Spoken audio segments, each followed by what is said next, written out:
ሰላም እንዴት ናችሁ? ውድ የሊቨርፑል ደጋፊዎች ድምፅ ተከታታዮች በያላችሁበት ሰላማችሁ ይብዛ። በርካታ ስፖርታዊ መረጃዎችን ወደ እናንተ ይዘን መተናል። እስከ ፕሮግራማችን መጠናቂያ ድረስ አብራችሁን ቆዩ። በመጀመሪያም እንግዲህ ስለ አሌክስ ማካለስተር ያለውን መረጃ ወደ እናንተ ላጋራችሁ።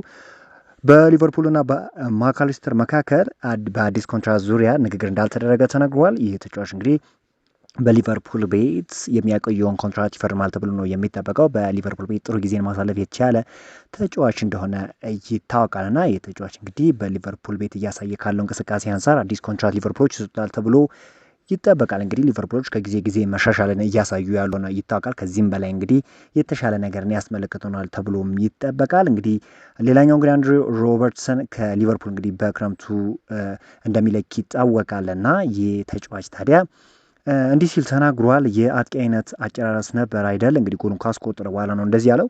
አሌክስ ኢዛክና ሁጎ ኤኪቲኬን ማስቀመጥ አለብኝ። ግብ አስቆጥሬ 2-0 በማድረግ ደስተኛ ነኝ። በአንፊልድ ግብ ማስቆጠሬ ሁሌም ልዩ ነገር ነው። 4 ጨዋታዎቹ ብቻ ናቸው የቀሩት፣ 2 በሜዳችን ናቸው እና አሰልጣኙ ሜዳ ላይ የሚሰጠንን እያንዳንዱን ድል ማጣጣም እፈልጋለሁ። ለእኔ አስደናቂ ቅጽበት ነበር። የሚቀጥሉት 2 የሜዳ ጨዋታዎች ለእኔና ለሞሳ ላይ የተለዩ እንደሆኑ እርግጠኛ ነኝ ሲል እንግዲህ ተናግሯል። ምክንያቱም ሁለቱም ተጫዋቾች እንግዲህ ከሊቨርፑል ቤት ይለቃሉ ተብሎ ነው የሚጠበቀው። በሊቨርፑል ቤት ያላቸውን ሁሉ የሰጡ ተጫዋቾች እንደውም የሊቨርፑል ደጋፊዎች የሚናፍቋቸው አይነት ተጫዋቾች እንደሆኑ ይታወቃሉ። ሁለቱም ተጫዋቾች በክረምቱ ከመልቀቃቸው አንጻር በተለይም እንግዲህ በአሁን ጊዜ እየለገሱ ያሉት ነገር መልካም የሚባል ነገር ነው። አርነ ስሎት ስለ መሐመድ ሳላ እንዲህ ሲል ተናግሯል። ሌላ ድልና ሌላ ጉዳት የዜናችን ታሪክ ነው፣ ለመናገርም ገና ነው። ነገር ግን ለመሐመድ ሳላ ሜዳውን ለቆ መውጣት እንዴት አስቸጋሪ እንደሆነ እናውቋለን። ምን ያህል መጥፎ እንደሆነ ጠብቀን ማየት ይኖርብናል። ከንግግሩ እንደሚታወቀው ምናልባት ሳላ የመጨረሻው ጨዋታውን አከናውኗል ሲል ነው እንግዲህ አርነ ስሎት እየተናገረው። ይህ ተጫዋች እንግዲህ ያለውን ሁሉ ለሊቨርፑል መስጠቱ የሚታወቅ ጉዳይ ነው። ከሳላ ጋር በተያያዘ እንግዲህ የግብጽ ብሔራዊ ቡድን ዳይሬክተር የሆነው ኢብራሂማ ሐሰን መሐመድ ሳላ ያጋጠመው ጉዳት ለአንድ ወር ያህል ከሜዳ እንደሚያቆየውና በትናንትናው ዕለትም ለሊቨርፑል የመጨረሻ ጨዋታውን አከናውናል በማለት ተናግሯል። በተጨማሪም እንደዘገበው ከሆነ የሳላ ጉዳት ለ4 ሳምንታት ከሜዳ ያርቀዋል ተብሎ ይጠበቃል። ነገር ግን ለዓለም ዋንጫው ወደ ሜዳ የሚመለስበት እድል እንዳለ ነው የተነገረው። ሊቨርፑል ወደ ዣቪ አሎንሶ አልቀረበም ሲል የመረጃ ምንጭ ያሳውቋል። ምንም አይነት ንግግርም አልተደረገም ብለዋል። ፋብሪዚዮ ሮማኖ እንዳሳውቀው ከሆነ አርነ ስሎት ቢባረር የሚመጡ አሰልጣኝ ዣቪ ነበር የሚሆነው። ሊቨርፑል ከዣቪ ጋር አልተነጋገረም ማለት አሰልጣኝ የመቀየር ሀሳብ የለውም ማለት ሲል ነው የተናገረው። እና የአሰልጣኝ ቅያሬዎች እንግዲህ ቅጽበታዊ ነገሮች እንደሆኑ ይታወቃል፣ ቅጽበታዊ ጉዳዮች እንደሆኑ ይታወቃል። እና በማይታሰብ ሁኔታ እንግዲህ የሚለቁ ከሆነ ይህ አሰልጣኝ ሊቨርፑልን ይቀላቀላል ተብሎ ይጠበቃል። ቨርጂል ቫን ዳይክም እንዲህ ሲል ተናግሯል። ይህ ሲዝን ከምንጠብቅበት በታች እንደነበር እናውቃለን። እናም ቀጣይ ሲዝን ይህ ነገር ድጋሚ እንዳይፈጠር ማድረግ በእኛ ላይ የተመሰረተ ነው ብሏል። ለቻምፒዮንስ ሊግ ማለፍ አሁንም ዋነኛው እቅዳችን ነው።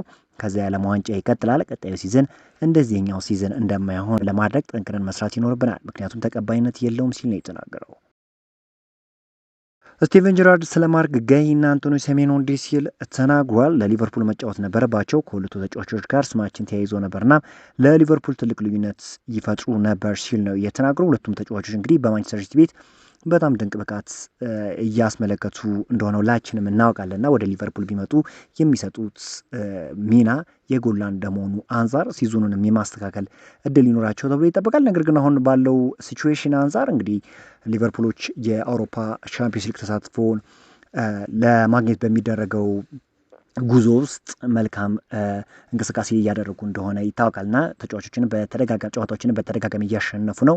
5 ክለቦች እንግዲህ ተሳትፎ ያገኛሉ ተብሎ ይጠበቃልና ከዚህ አንጻር አሁን ካለው ነባራዊ ሁኔታ አንጻር ሊቨርፑሎች አሁን እያደረጉት ያለው ግስጋሴ መልካም የሚባል ነው። በቀጣዩ ውድድር ዘመን እንግዲህ ከየትኛውም ክለብ በላይ ጥሩ የሚባል ግስጋሴን ያደርጋሉ ተብሎ ይጠበቃል። የአሁኑ ግስጋሴያቸው ግን አድናቆት የሚቸረውና አድናቆት ሊለገሰው የሚገባ እንደሆነ ሁላችንም የምናውቀው ጉዳይ ነው።